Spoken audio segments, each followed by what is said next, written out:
좋으신 아버지 하나님, 어제는 복된 주일을 저희들이 또 맞이하게 하시고 하나님의 선한 도우심으로 새로운 주간을 시작해 하셨으니 감사를 드립니다. 어제는 또 의정부 이제 빌리 그리함 또 대회를 잘 마칠 수 있도록 하나님 은혜 주시고 많은 성도들이 모여 주를 찬양하고 또 많은 영혼들이 결신하는 일을 통해 저들이 정말 예수 믿고 하나님의 구원받고 하나님께 영광 돌린 의정부 이 지역이 하나님의 은혜로 복된 땅, 정말 하나님께서 기뻐하시는 귀한 지역이 되도록 축복하시고 함께해 주옵소서. 정말 이를 위해 수고한 많은 주의 종들과 성도들을 축복하시고 아름답게 저들의 귀한 수고에 은혜 주시기 원합니다. 오늘도 새롭게 시작되는 한 주간 주의 자녀들의 발걸음을 인도하시고 저들이 하나님 앞에 소원하는 모든 일들이 형통케 하시는 하나님의 선한 도우심이 함께 해주시기 원하오며 예수님의 이름으로 기도하옵나이다. 아멘. 하나님 말씀은 예레미야 50장 21절부터 마지막 절까지 말씀입니다. 이는 여호와의 말씀이니라. 너희는 올라가서 무라다임의 땅을 치며 붓곳의 주민을 쳐서 진멸하되 내가 너희에게 명령한 대로 다 하라.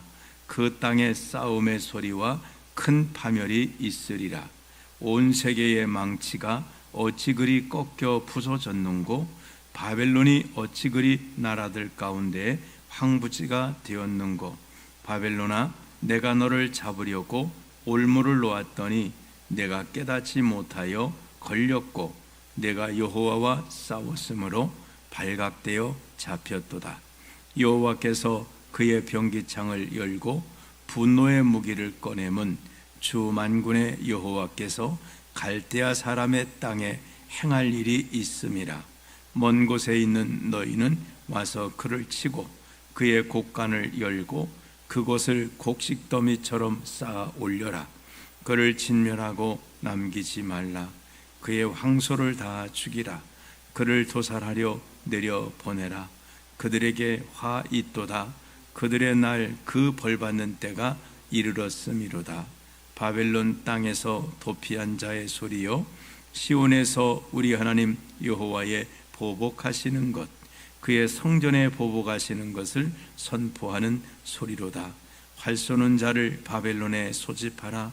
활을 당기는 자여, 그 사면으로 진을 쳐서 피하는 자가 없게 하라. 그가 일한 대로 갚고 그가 행한 대로 그에게 갚으라.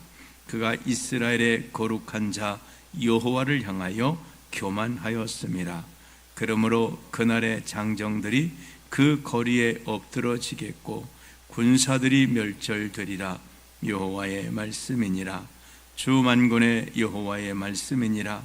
교만한 자여, 보라, 내가 너를 대적하나니 너의 날 곧 내가 너를 벌할 때가 이르렀음이라.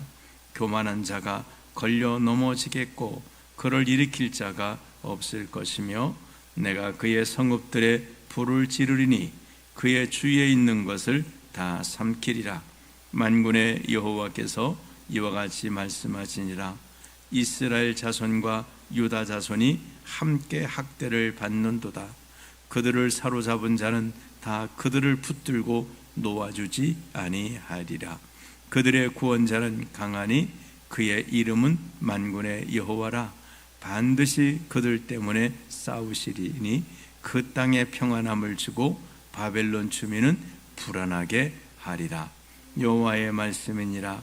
칼이 갈대아인의 위에와 바벨론 주민의 위에와 그 고관들과 지혜로운 자의 위에 떨어지리라. 칼이 자랑하는 자의 위에 떨어지리니 그들이 어리석게 될 것이며 칼이 용사 위에 떨어지리니 그들이 놀랄 것이며 칼이 그들의 말들과 병거들과 그들 중에 있는 여러 민족의 위에 떨어지리니 그들이 여인들같이 될 것이며 칼이 보물 위에 떨어지리니 그것이 약탈되리라. 가뭄이 물 위에 내리어 그것을 말리리니 이는 그 땅이 조각한 신상의 땅이요 그들은 무서운 것을 보고 실성하였음이니라. 그러므로 사막의 들짐승이 승냥이와 함께 거기에 살겠고 타조도 그 가운데 살 것이요 영원히 주민이 없으며 대대에 살 자가 없으리라. 여호와의 말씀이니라.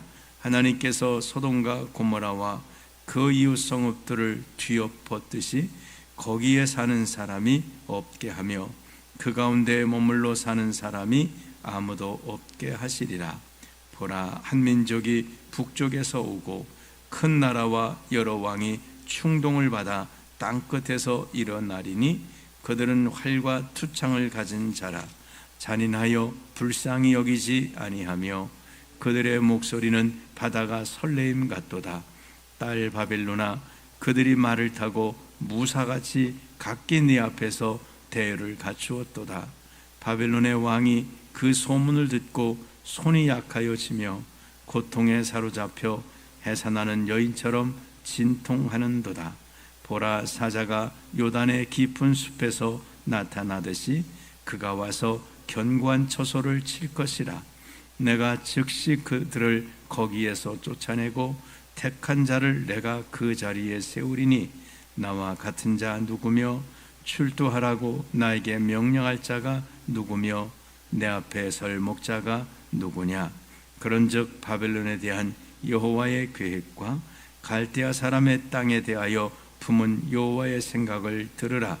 양떼의 어린 것들을 그들이 반드시 끌어가고 그들의 초장을 황폐하게 하리니 바벨론이 약탈당하는 소리에 땅이 진동하며 그 부르짖음이 나라들 가운데 들리리라 하시도다. 아멘. 어제 또 빌리 그레함 전도 집회 잘 진행이 됐고 또 우리 성도들과 함께 잘 다녀왔습니다. 의정부 집회지만 의정부에서 여는 것이지 의정부 사람만 오는 게 아니죠. 보면 파주, 또 저기 포천, 또 서울 뭐 이런 데서 그 대형 버스들이 많이 와서 같이 참여를 했습니다. 의정부에 있는 분들은 정말 좋은 기회였었죠. 이렇게 큰 집회를. 어떤 분이 얘기하시더라고요. 헌금도 안 한다는데 뭘로 그걸 하지?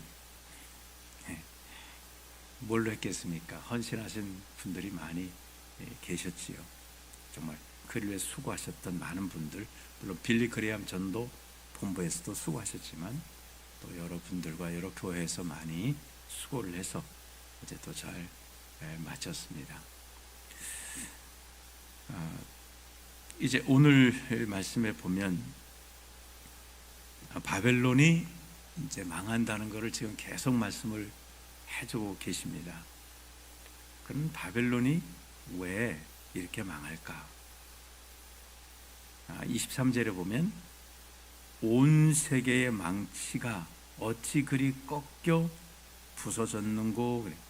그러니까 세계 망치란 말은 이 바벨론이 여러 나라들을 가서 부셨다는 거예요. 다시 말하면 점령하고 가서 그 성을 부시고 그렇게 망치라, 세계 망치라는 거예요. 강한 군대입니다.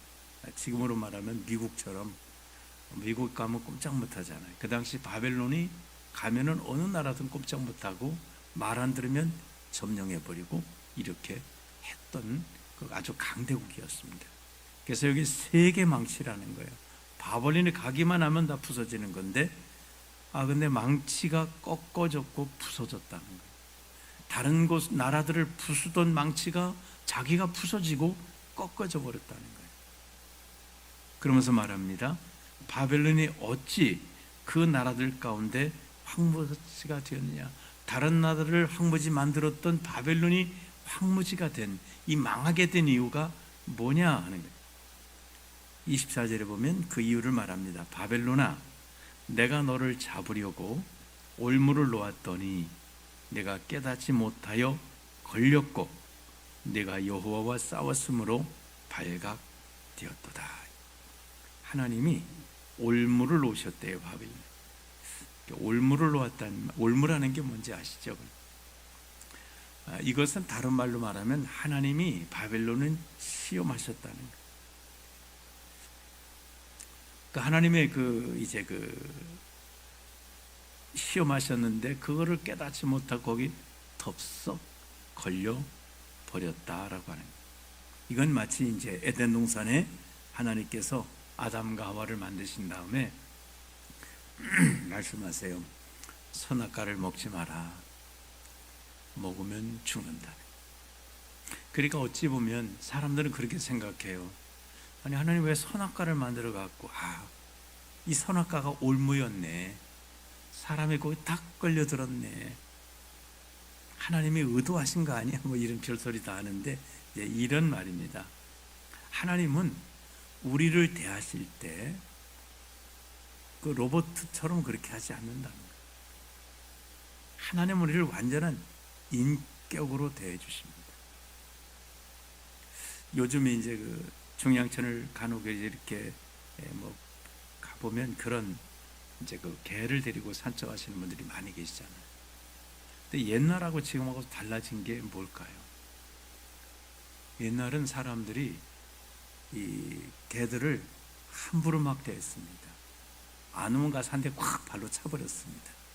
근데 요즘은 안 그렇습니다. 사정을 합니다. 얘야 가자. 그만하고 가자. 가자. 왜? 뭐가 마음에 안 드는데? 그래서 요즘은 그냥 달래고 그렇게 하지 옛날처럼 확 잡아서 그 다음에 가서 딱 때려버리고 그건 옛날 일이 지금은 가자. 그러니까 옛날은 그냥 그런 개들을 그냥 개로 생각했던 거. 요즘은 뭐라 그러죠? 반려견 이렇게 말하는 거예요. 반려자에서 옛날에는 같이 평생을 사는 부부를 반려자라고 했는데 지금은 사람은 반려자가 아니고 그다음에 이제 반려견 또 반려 무슨 동물 이렇게 세상이 많이 바뀌었습니다. 그러니까 뭘까요? 하나님은 그렇게 사람에게 목을 매가지고 확 끌고 안 끌면 가서 한 대 확 때려버리고 이런 하나님이 아니시라니까요. 너 갈래? 안 갈래?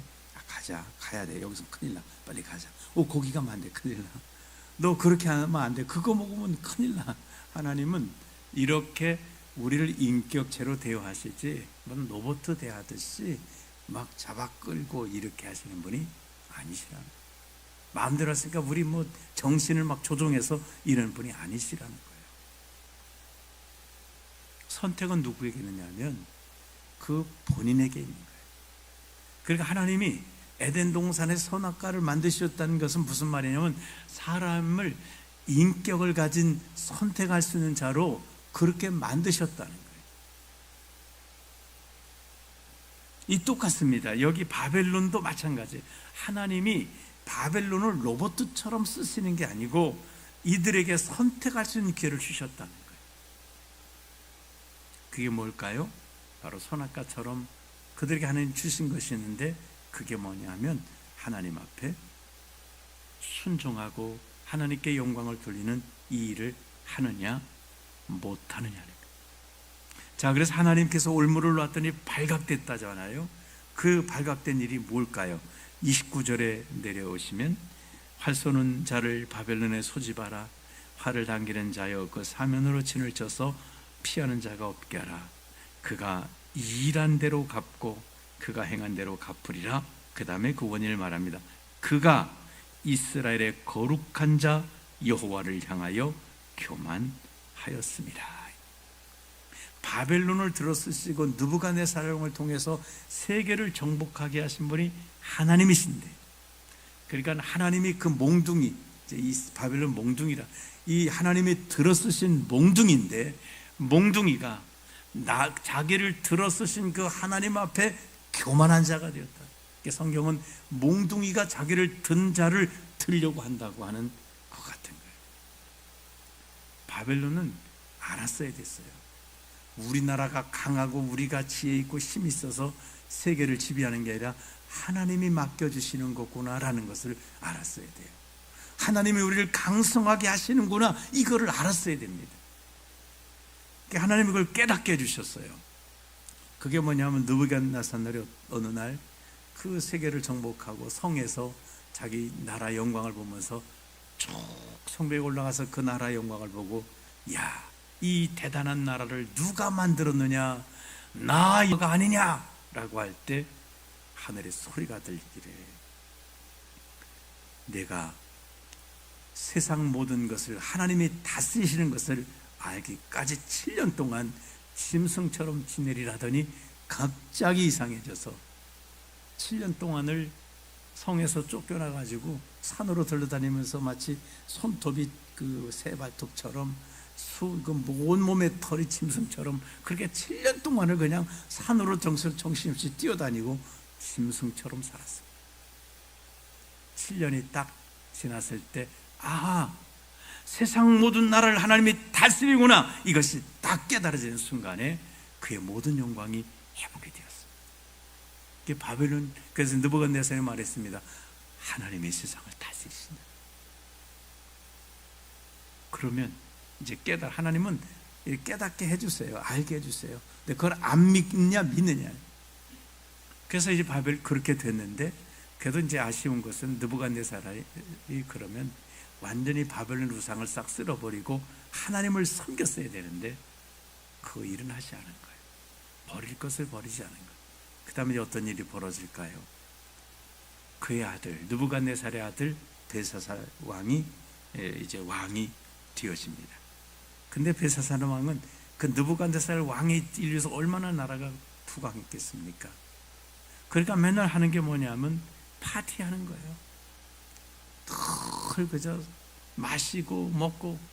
근데 파티도 늘 그냥 하는 거 재미없으니까 더 재밌게, 더 성당하게 하다 보니까 어떤 일을 벌이게 되는가 하면, 잔치를 크게 하고 술을 마시는데, 야, 그냥 술잔으로 마시는 건 재미없어.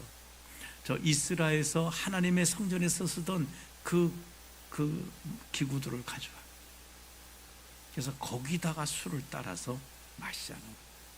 다른 왕들, 느부갓네살 왕은 갖다 창고에 놓고 이거 쓰지 않았던 겁니다. 하나님 이거 이제 다시금 가지고 가게 하시려고. 그런데 이 벨사살 왕이 하나님의 성전에서 하나님을 위해 쓰셨던 그런 그릇들을 가져다가 거기다 술을 따라서 마시면서, 그냥 마시는 게 아니에요. 다니엘서 5장 4절에 보면 그들이 술을 마시고 그 금, 은, 구리, 쇠, 나무, 돌로 만든 신들을 찬양하니라. 그러니까 하나님께 쓰는 그 기구들, 그릇들을 가져다 거기다가 술을 마시면서, 술 마시면서 무슨 일이냐면 온갖 우상들을 막 찬양을 했다는 거예요. 어떤 일이 일어날까요? 갑자기 그 벨사살 잔치하는 성벽에 손가락에 나타나서 막 글씨를 썼습니다. 글씨를 썼어요. 깜짝 놀랐습니다. 이게 뭐냐? 근데 읽을 수 없는 글씨. 나중에 다니엘이 와서 해석해 메네메네 되길 물어봐시. 왕이 하나님의 저울에 달려서 들렸다. 이게 이제 오늘 여기 이 말씀하신 거죠. 내가 올무에 걸렸구나. 하나님의 저울에 딱 하나님이 달았는데 들려버렸다. 그래서 뭐라고 하시나요? 내 나라를 나눠서 메디아 바사에게 주리라. 그래서 바벨론은 망하는 거예요. 그리고 벨사살 왕은 바로 그날 밤에 죽임을 당하게 됩니다. 자, 그러니까 하나님께서 그들을 몽둥이로 쓰셨어요. 그럼 나를 쓰시고 내게 역사하신 이 하나님을 알아야 되는데, 나를 쓰신 하나님은 빼버리고 내가 대단하고 우리 바벨론이 대단하고 이렇게. 그리고 이스라엘이나 유다에 또 포악을 행하고, 이들을 하나님께서 돌려보내라고 할 때 돌려보내지 않고, 그러니까 하나님이 아예 이들을 갈아엎어버리고 메데 바사 왕이, 이제 다리오 왕이, 또 이런 분들이 바벨론을 멸망시키고 나서 이제 고국으로 돌려보내는 것입니다. 자, 중요한 것은 뭐냐면 하나님 앞에 교만함입니다. 사람의 두 가지 교만함으로 하나님 앞에 교만을, 하나는 우상 숭배가 교만한 거예요. 하나님을 하나님으로 섬기지 않고 우상을 섬기는 것은 하나님을 낮추고 이런 자기가 만든 신을 높이는 것이기 때문에 우상 숭배는 가장 큰 교만입니다. 사람들이 갖는 가장 큰 교만이에요. 그 다음에 두 번째는 불신입니다. 하나님을 믿지 않는 게 교만이에요. 하나님을 왜 안 믿어요? 내 생각이 더 위인 거예요. 내 판단이 더 옳다는 거예요. 그러니까 하나님 말씀을 듣지 않아요. 시끄러워요. 내가 할 거예요. 바벨론은 이 두 가지 올무에 걸렸다는 것입니다. 하나님의 저울에 이 교만은 하나님 앞에 달려 올리겠다. 하나님의 교만한 자는 대적하시고 교만한 자는 하나님이 심판. 그러나 겸손한 자에게는 은혜를 주신다. 겸손이 뭐겠습니까? 하나님께 순종하고 또 하나님 앞에 순종하는 삶, 하나님을 경외하는 삶, 바로 그것이 하나님 앞에 겸손입니다. 31절에도 주만군의 요의 말씀이다. 교만한 자여 보라, 내가 너를 대적하나니. 교만하면 하나님이 대적해 버리신다는 거예요. 그 다음에 32절에 보면 교만한 자가 걸려 넘어지겠고, 이 교만이 사람을 넘어지게 만들어 버린다고 하는 것입니다. 그렇습니다. 이 교만한, 결국 바벨론은 이 교만 때문에 나를 축복하시고 나를 쓰시고, 하나님은 얼마나 그렇게 다니엘을 보내서 얼마나 그 느부갓네살 왕이나 그 여러 왕들에게 하나님의 말씀을 전하고 깨닫게 하고 그렇게 역사하신데도 그걸 깨닫지 못하고 우상을 버리지 않기 때문에 이들은 결국은 망하게 된다고 하는 것입니다. 오늘 그러므로 이 말씀을 통해서 우리도 동일합니다. 하나님은 우리 앞에 올무를 놓으셨다는 게, 올무를 그 시험이라고 말씀하십니다. 이 하나님께서 하신 것을 순종하면, 선악과 먹지 말라는 것이 이게 불순종하는 자에게는 올무예요. 이게 그러니까 순종하는 자에게는 이게 축복이에요. 왜? 선악과를 먹지 않고 있는 것 자체가 하나님 말씀을 순종하는 것이고 하나님 앞에 겸손한 것이고 하나님을 하나님으로 인정하는 이 질서가 유지된 삶입니다. 그러니까 불순종하는 자에게는 올무고 순종하는 자에게는 그게 축복입니다. 그게 축복의 경계선이에요. 축복의 경계선. 오늘 이 말씀 붙드시고 정말 나의 나된 것은 다 하나님의 은혜입니다. 바울 사도 같은 분은 사탄의 가시조차도 하나님의 은혜다라고 고백하고 있습니다. 하물며 우리를 높여주시고 뛰어나게 하신 것이 어찌 하나님의 은혜가 아니라고 할 것이 어디가 있겠습니까?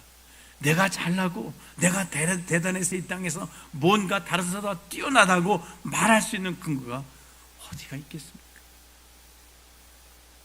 이 땅에 연약하신 분들이나 장애를 가진 분들, 정말 그분들은 그렇게 되고 싶어서 그렇게 되겠습니까? 그렇지 않습니다. 저희들도 나이가 들어가면 그런 젊은 사람들 보면 얼마나 정말 힘이 있어요. 어저께 그 찬양할 때 그 타나라고 하는 그 여자 찬양 살짝 보셨죠? 아이고 저렇게 다 죽겠다 하시면서 막 펄펄 뛰면서 막 얼마나 정말 하나님의 은혜에 감격해서 막 하는데, 아이고 우린 저렇게 하면 큰일 나. 그래서 어떤 분이 또 젊은 분이 막 뛰고 하는 거 보니까 우린 뛰면 안 돼. 우린 뛰면 큰일 나. 허리 다쳐, 허리. 그렇습니다. 그렇게 젊은 것도 하나님의 은혜고, 그렇게 열정 있는 것도 하나님의 은혜고, 정말 강건한 것도 하나님의 은혜고, 내가 다른 사람보다 나은 것이 있다면 그 은혜가 잘남이 아니고 하나님의 은혜입니다. 그러면 교만한 마음을 갖지 말고 다른 사람 무시하고 이러지 말고 어떻게 될까요? 하나님 감사합니다. 나를 이렇게 뛰어나게 하셨군요. 감사합니다. 하나님께 감사하고 영광을 돌리는 삶을 살아가야 합니다. 그러면 하나님은 그런 겸손한 자에게는 더 큰 은혜를 베풀어 주십니다. 오늘 우리는 이 교만으로 망했던 바벨론을 잘 살피시면서 우리는 겸손으로 하나님 앞에 정말 복된 삶을 살아가시기를 주님의 이름으로 축원합니다. 기도하겠습니다. 좋으신 하나님 아버지, 우리는 하나님의 은혜 속에 살아가는 자입니다. 우리가 이 땅에 존재하는 것도 하나님이 창조하셨기에 그 은혜로 우리가 존재하게 됐고, 우리가 건강하거나 우리가 또 이렇게 살아갈 수 있는 것도 나의 능력이 아니라, 요행이 아니라 하나님의 은혜 때문에 우리가 이런 축복을 누리고 있음을 깨닫게 하시기를 원합니다. 바벨론이 강국이 된 것은 그 나라가 잘났거나 그들의 왕이 대단해서가 아니라 하나님께서 그들을 들어 쓰셨기 때문입니다. 세계 망치로 삼으셨기 때문에 가는 곳마다 나라들을 푸실 수 있었고 승리자가 될 수 있었습니다. 그러나 그들은 올무에 걸렸습니다. 교만이란 올무에 걸렸습니다. 하나님을 인정하지 않는 교만, 우상을 섬기는 교만에 걸렸을 때에, 자기 자신들이 대단하다는 교만에 올무에 걸렸을 때 그들은 망할 수밖에 없었고 낮아질 수밖에 없었고 망치가 부서질 수밖에 없었사오니, 우리는 겸손으로 주님을 섬기며 주님께 감사하는 복된 삶을 살아가도록 은혜 베풀어 주시옵소서. 이 아침에 기도할 때 우리에게 겸손한 마음, 주를 높이고 섬기는 그런 마음 주시기 원하오며 예수님의 이름으로 기도하옵나이다. 아멘.